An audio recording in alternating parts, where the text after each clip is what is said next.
Hello friends, in this lecture we are going to talk about the further principles of sensing, physical principles of sensing. So you know that temperature and heat are the very important characteristics of any physical object that is present.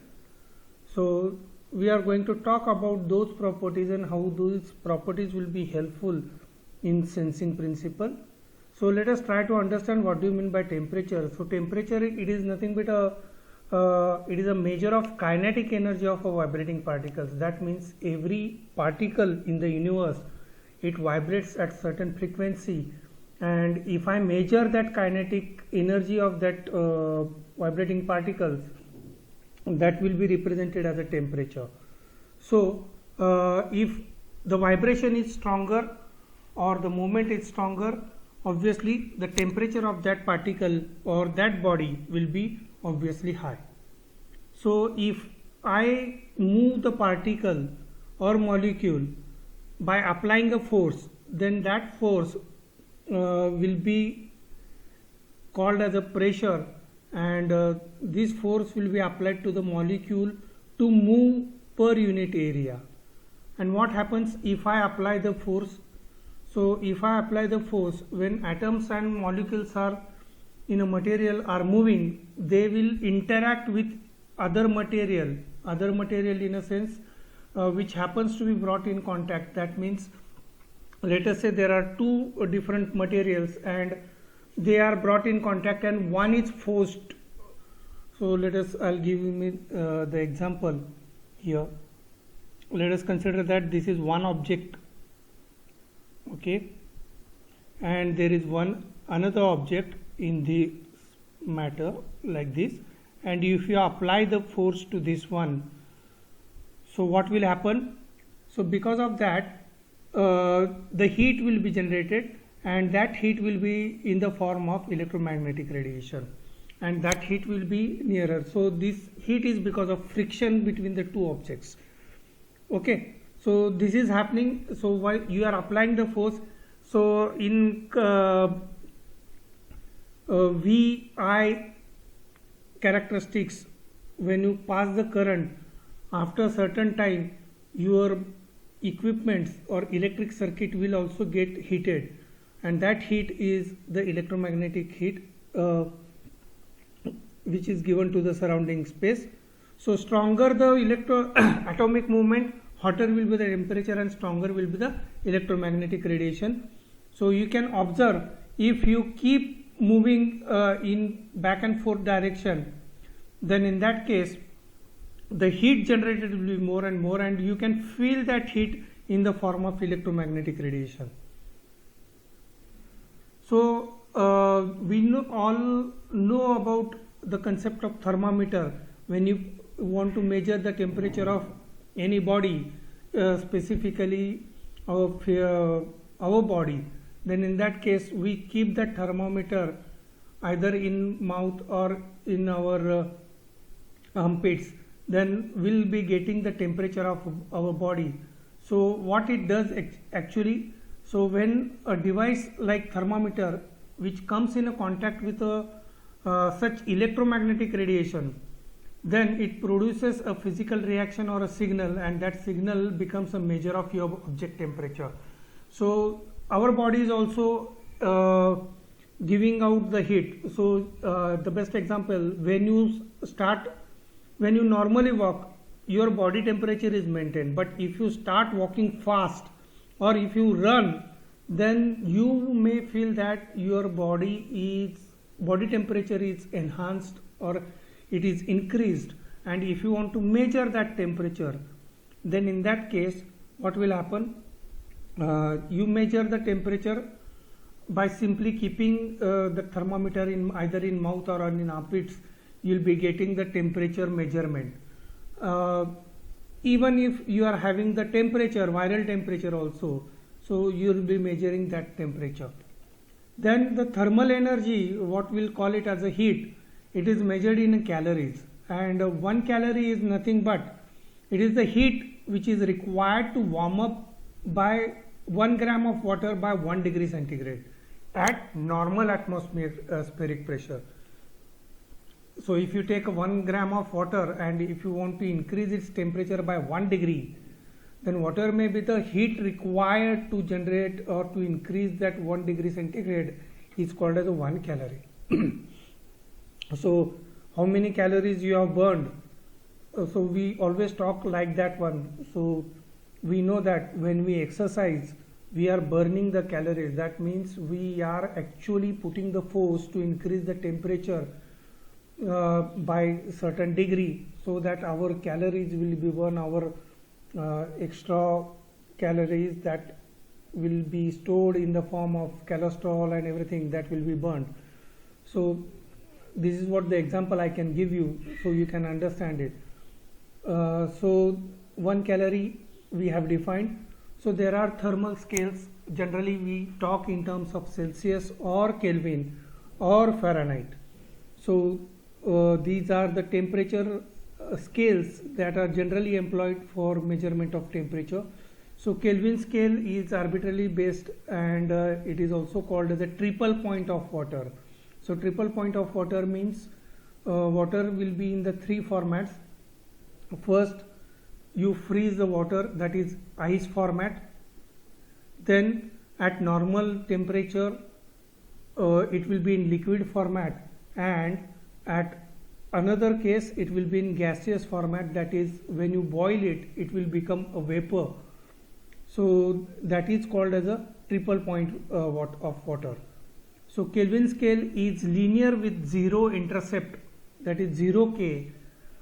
So Kelvin is represented as a K at lowest temperature, where the kinetic energy of all the moving particle is equal to 0.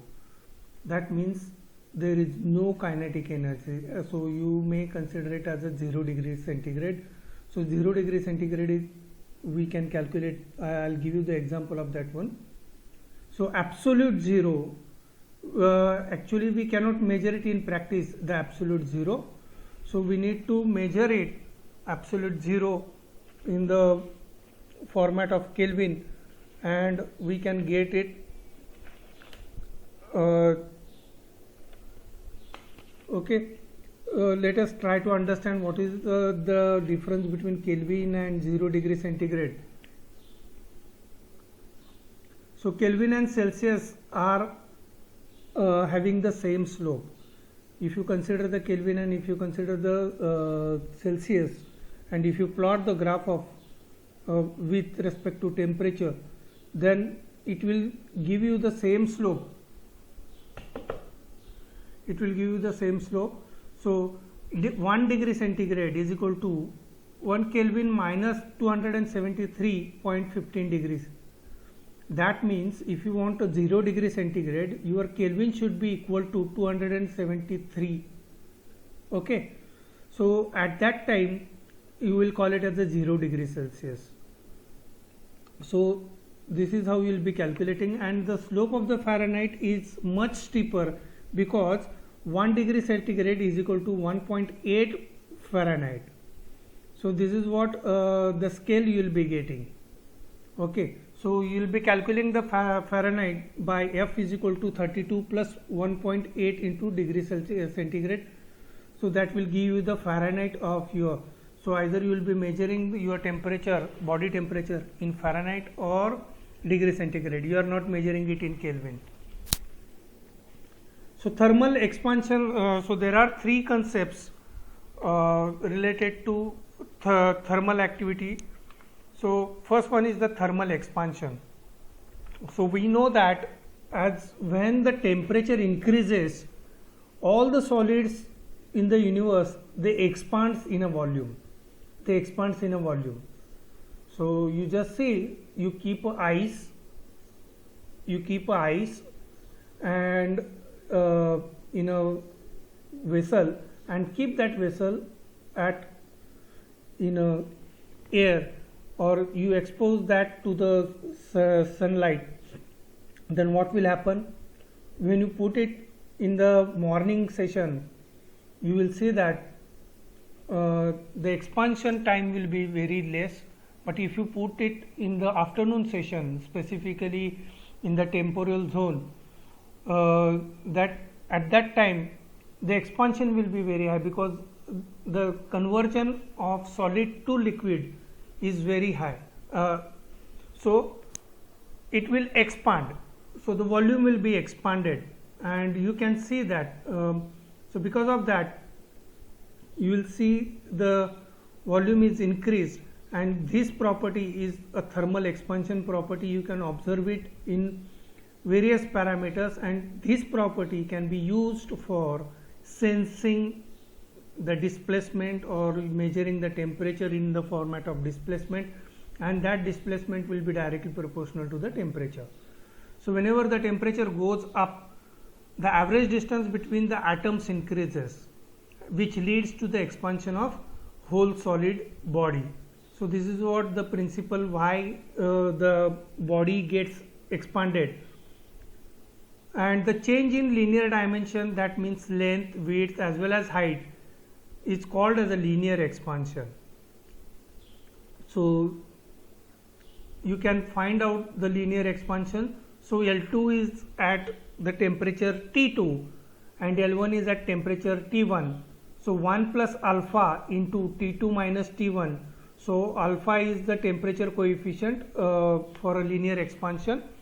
So you can call it as a coefficient of linear expansion, and that is different for different material. So you can define it as alpha is equal to delta L upon L into 1 upon delta T. So this is how you can calculate the alpha also. So change in length divided by total length divided by change in temperature, that will give you the temperature coefficient or the coefficient of linear expansion. So you can calculate the length as well. So the thermal expansion is very useful phenomena that can be employed for many sensors, either to measure the excitation signals. So this is what one of the example. So you can see that here one end, this is a bimetal strip, this is a bimetal strip. Here you can see that one line is dark one and other is a gray one. So it is a bimetal strip like this. So this is a bimetal strip.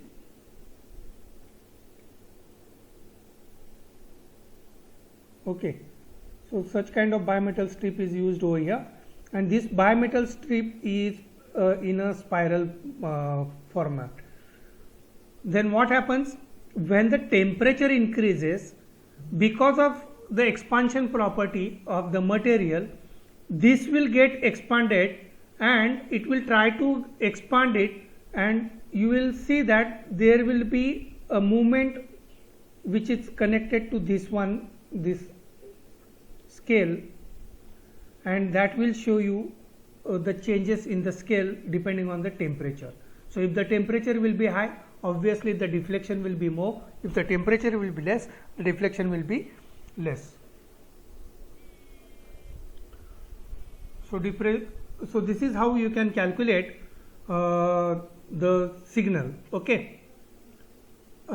So you can measure the temperature, or that deflection is proportional to the temperature. Then such wrapping results in a deflection of a tip is the strongest at the end of structure anchored at other end. That's why you can see that in previous diagram one end is at one place and other end is connected to this that pointer. So the expansion or the deflection will be stronger at the other end. That's why this deflection can be measured as a representative of the temperature change. So here is the best example. You can see that here it is a normal, one end of bistrip is connected to the wall, or it is fixed to one end, and other end is kept open, and it is having the length L. Now what happens if you give the temperature, if you increase the temperature of this body, it will deflect. It will deflect, and that deflection will be proportional to the temperature. And you can see that in upper one there will be expansion, and the lower one there will be expansion, but it is in smaller format. So this expansion will help you to calculate the delta So this delta will be the displacement over here. You can see that this is the displacement, that is called as a delta. Okay, now you can calculate that delta is equal to r. So from a specific point, if you take the center of this one and calculate this r distance, so that r distance you can calculate, and the total length, so you can calculate the delta displacement is equal to r into 1 minus cos 180 L divided by pi r. So you can easily calculate the displacement, and that displacement will be proportional to the temperature. And the bimetal plate, generally it is a transducer of temperature into displacement. It is not actually a sensor, it is a transducer. That means the temperature is one physical quantity which is converted into mechanical quantity, that is called the displacement. And most of the transducers, they use the bimetal plates as a iron, nickel and chrome alloys. So these alloys are used to make these bimetal strips. So this is what the example of thermal expansion. Now there is one more property that is called as the heat capacity. So every body, they are having their own heat capacity. Okay, so when the object is warm, its temperature increases, which means that we transfer the heat into object. So we are transferring the heat into object. So when you give the outer energy, outer heat to your body, its temperature increases. So you are transferring the heat from one object to another object. So this is the concepts related to the heat capacity. So heat is stored in the object in the format of kinetic energy of the vibration atoms. So whenever you transfer the heat, that heat is stored in the body in the form of kinetic energy. And this every object may be characterized by its heat capacity, which depends on both the material of the object as well as mass of the object. So C is equal to C into m, where small c is the constant of characterization of thermal property of the material. So I'll call it as a specific heat. It is called as a specific heat, and it is defined as C is equal to Q divided by m into delta T. So this is a specific heat of any object. So if you see that if the mass is a big one, then in that case heat required will be obviously more, and obviously the capacity is also more. So the specific heat describes the material, where the thermal capacity describes an object made up of material. Okay, the specific heat is describing about the material, what kind of material you are using, and the thermal capacity describes the object made up of that material. Then heat capacity. I'm talking about the same thing. So there are two fundamental properties of the heat which we should organize and we should recognize. First one is the heat is totally not specific. That is, once it is produced, it is impossible to say that what is its origin. Okay, so once the heat is produced, you cannot say from where it has been generated, because heat gets transferred to the surrounding, and if there is another object in the surrounding, then it is very difficult to tell that from where you will be getting that particular heat. So this is what the meaning of that one. So heat is totally not specific. That is, once it is produced, it is impossible to say what origin it has. Second, the heat cannot be contained, which means that it flows spontaneously from warmer part to the cooler part of the system. Obviously, it is applicable to your voltage also. So high volt current flows from high volt to low volt Similarly, heat flows from a high temperature body to low temperature body or the cooler part. So this is what the meaning of that one. So these are the fundamentals. And when we are talking about the thermal energy that can be transferred from one object to another object in three ways. First one is the conduction, second one is the convection, and the third one is the radiation. So by these three methods we can transfer the thermal energy into three objects. Okay, from one body to another body. So this is what the example here you can see that.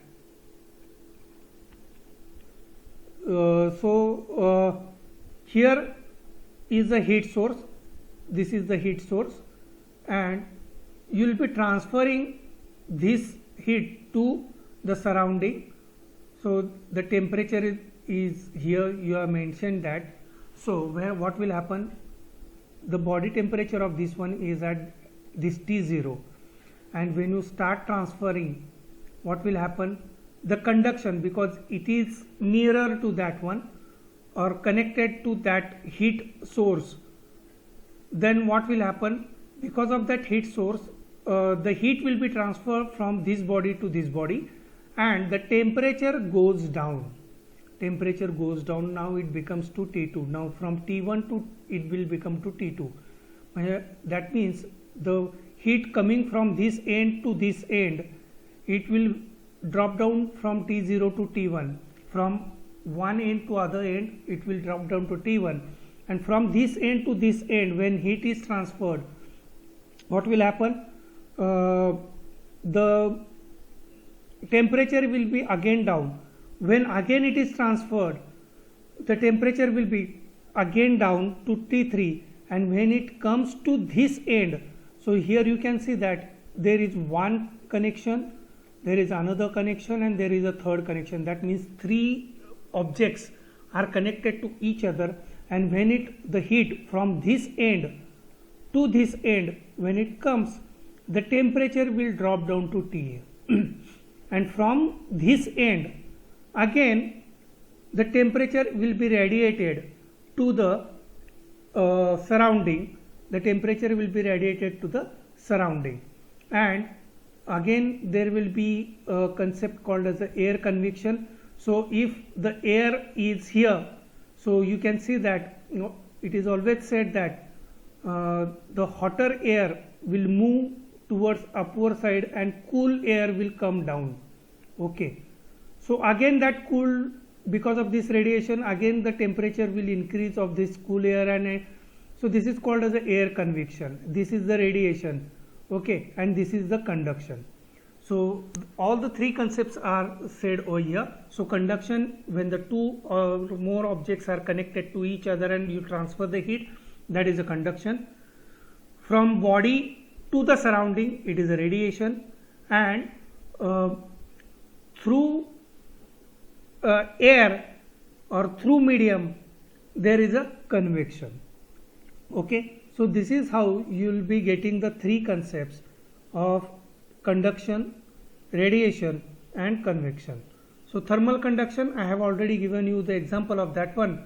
So heat conduction requires a physical contact between the bodies. So you can see that there is a physical contact between these bodies, and the thermal agitation particles in the warmer body jiggles and transfer the kinetic energy to the cooler body by agitating the particles. So as a result, warmer body loses the heat while cooler body gains the heat. So it is similar to the Ohm's law.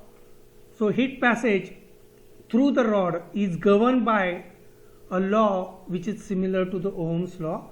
So heat flows, that is called as a thermal current, is proportional to the gradient. Gradient is nothing but the difference between the two temperatures. So thermal gradient, that is thermal voltage across the material, dt by dx, and the cross sectional area A. So if the cross sectional area A will be more, obviously the time required to flow, the current will be more. So H is given by dq by dt. So that is nothing but minus k into a dt by dx. So this is how you are calculating the heat transfer related to this. So where k is called as a thermal conductivity of that particular material, and the minus sign indicates that heat flows from in the direction of temperature decrease. That means that heat is moving from higher temperature to lower temperature. That's why there is a minus sign. So good thermal conductor has high K value, whereas thermal insulators have low K. So good thermal conductors, obviously all the metals and alloys that they came in the category of good thermal conductors, and all the dielectrics or the wood, glass, all these comes under thermal insulators. Okay, so we have which have low K value. So you can calculate the heat conduction through the electric wire having length L with two temperature ends T1 and T2.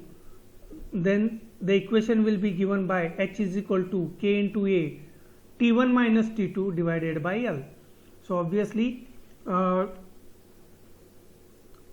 you can see that if this is having length L,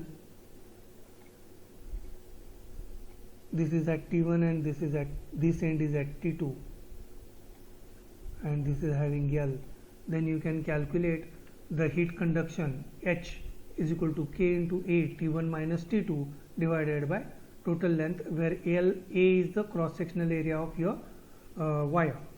So thermal resistance, mostly you instead of calculating the conductivity, the parameter described is thermal resistance. It is given by R is equal to L divided by K, that is the total length divided by thermal conductivity.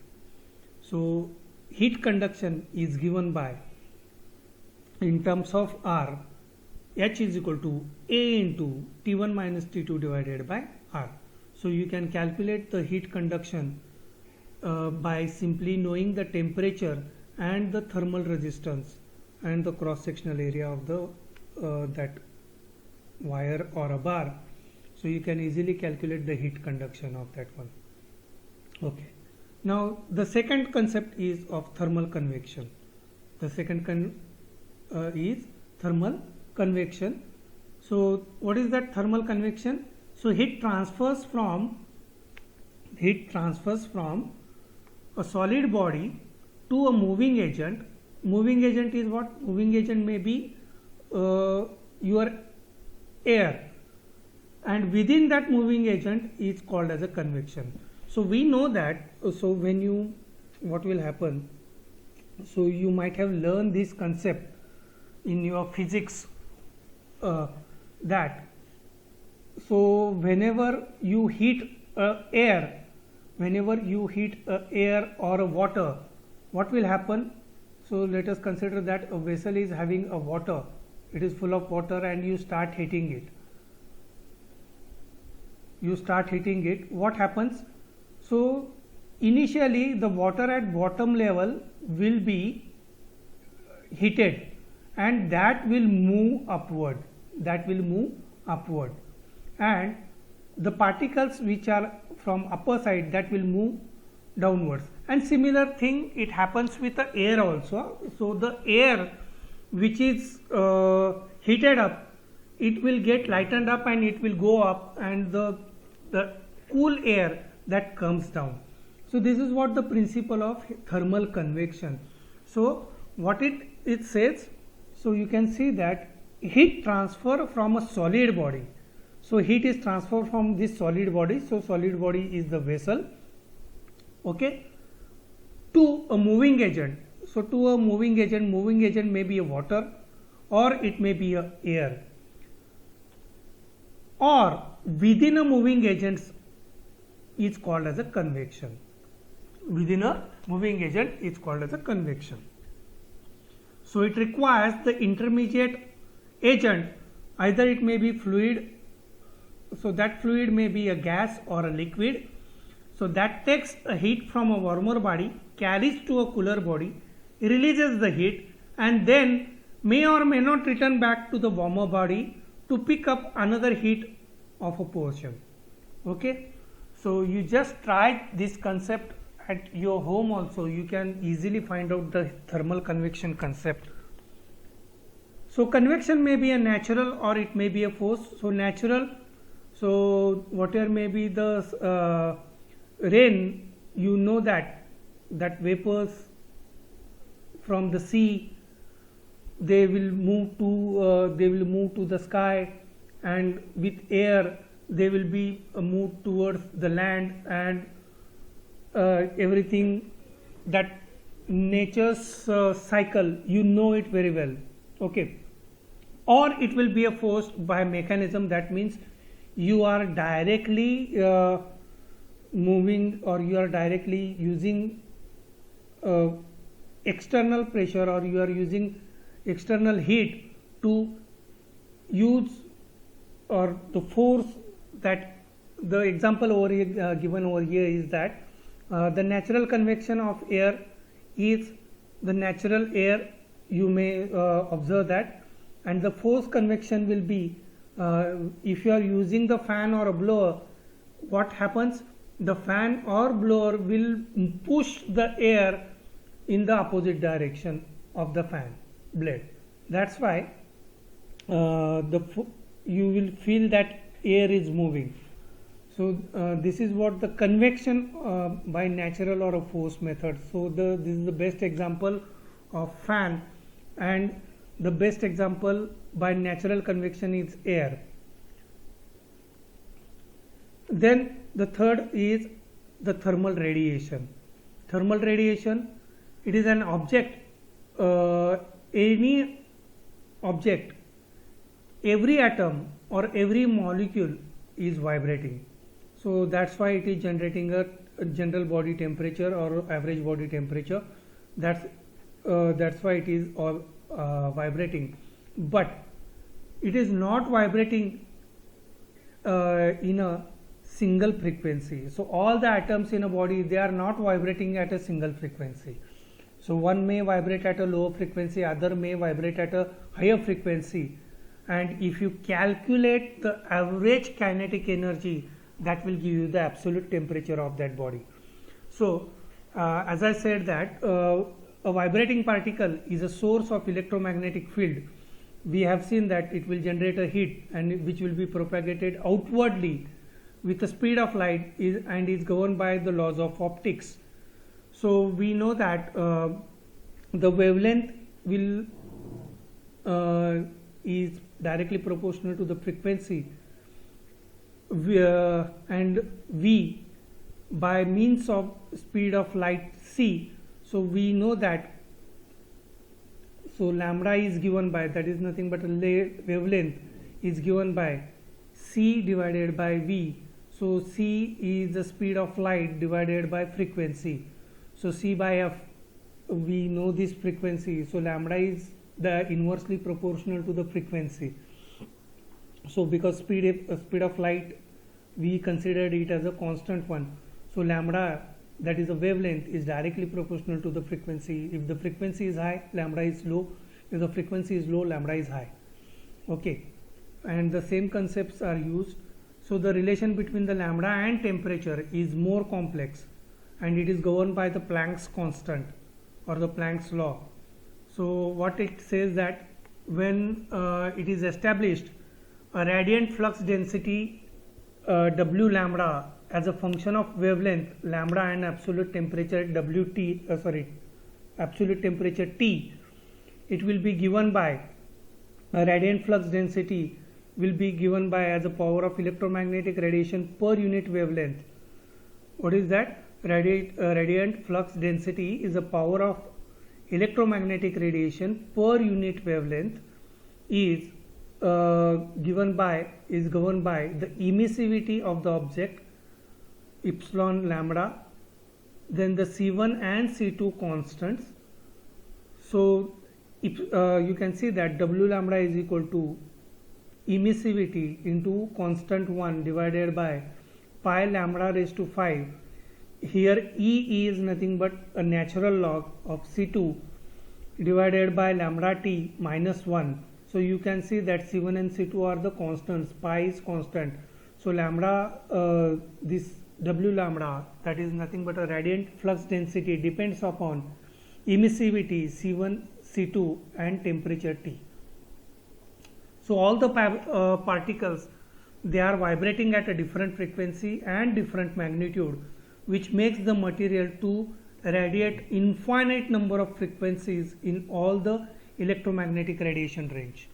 So electromagnetic radiation range, we know that, and when all the frequencies are vibrating, they are vibrating a particular wavelength to the surrounding, and that frequency will be infinite. So Wein's law helped to correlate this wavelength and temperature by taking the derivative of this radiant flux density equation. So this is how you can see that if the flux will be more and if the temperature will be more, the wavelength will be less. So temperature will be more, the wavelength will be less. If the temperature will be less, wavelength, again you can see this, if you go on increasing, the flux density or heat radiation will be increasing. So heat radiation will increase, the wavelength will be less, that means the flux is more in that area. So it is directly proportional to the temperature. So the result of the calculation is the wavelength nearer which most of the radiant power is concentrated, it depends on the temperature. So lambda m will be given by 2898 divided by T. So you can see that if temperature is more, lambda is less. You can see here, if the temperature is more at 200 degrees centigrade, the lambda is less. The lambda is here only. If the temperature is less, lambda is comparatively more. You can see here. So this is what the difference between these two, and this is this equation is brought by the Wein's law. So the Wein's law states that higher the temperature, shorter the wavelength. So Wein's law states that higher the temperature, shorter is the wavelength. And theoretically, the thermal radiation bandwidth is infinitely wide because all the particles in the body, in the object, are vibrating at different frequencies. So the bandwidth will be obviously very large or infinite. So hot object radiates a significant portion of energy in a visible range. So you simply see that if you heat the material which is having a good thermal conductivity, what will happen? You can see its visibility or its radiation in the format of light. So that becomes reddish. So you heat the metal and you see that metal will become into a reddish one. So you can see that light in the format of visible range, and you can see the energy in the format of that light. So this is what you can observe it. And when it is a cool, it is nearer to the infrared, you cannot see it. So the radiation, power radiation, you can observe it with the and that is associated with the wavelength of that one. So wavelength of the radiated light are the temperature dependent, and the magnitude of the radiation is also a function of surface property, is called as the emissivity E. So emissivity is measured, you are measuring this emissivity in the range of 0 to 1. If it is 0, that means it is not at all emissive. If it is 1, that means every energy that is received at the surface is emitted to the surrounding. But this property is not alone, it comes along with emissivity plus transparency plus reflectivity, because the fundamental equation of transparency and reflectivity is also affecting the emissivity. So the equation will be given by epsilon plus gamma plus rho is equal to 1. That means if reflectivity is there, obviously emissivity will be hampered. If the transparency is there, obviously emissivity will be hampered. So all the combination, if you add it, that will become equal to 1. So here you can see the concept that this is the object which is emitting the radiation with a flux phi b0 from this to this end, okay, and this is the object which is receiving this thermal energy. So it will receive the thermal energy, and if it is not having the emissivity, its emissivity will be 0. All the energy which is transferred from this object will be absorbed, but this is not happening. So what will happen? It will reflect back certain flexibility. Flux, radiation flux. Now what will happen? So because of this radiation, again there will be, this body will have its own temperature, and the temperature will increase, and it will again give back, or it will radiate its own energy towards the object, okay. It may or may not, but we'll consider that it is again sending the total energy back. Again this body will reflect it back. So this is from object 1, this is the transmitted, and this is from source to this is from receiver to the source, and it is from source to receiver. So the total energy, you can calculate it as a mathematically, you can put it in the format of thermal flux. So thermal flux observed will be from object to sensor will be given by phi b is equal to phi b0. Phi b0 means this is phi b0, and if this is the sensor portion, this is phi br, okay. So this is given by a into epsilon s sigma t raised to 4, and similarly you can calculate this phi of s, that is means of sensor, radiation flux of sensor, thermal flux of sensor, that will give you minus a e epsilon into epsilon s sigma t raised to 4 s. So this is the temperature sensor, you are calculating, and this is the absolute temperature of the object, and the total flux will be given by phi b plus phi s. So you can calculate it by a into a is the cross sectional area of that objects and the sensor, epsilon s sigma t raised to 4 minus t raised to s t raised to 4 of s. So this is how you will be calculating the total flux of thermal radiation. So we'll consider the concept of emissivity and its effect on the cavity. So obviously cavity enhances the radiation. If you put the cavity, that cavity will enhance the radiation, okay. So cavity effect improves the emissivity, and especially if you are using the infrared sensors, then these parameters such as emissivity, cavity, they are playing the important role. So whenever you are choosing IR sensor, you need to consider these effects, okay. So I will stop here.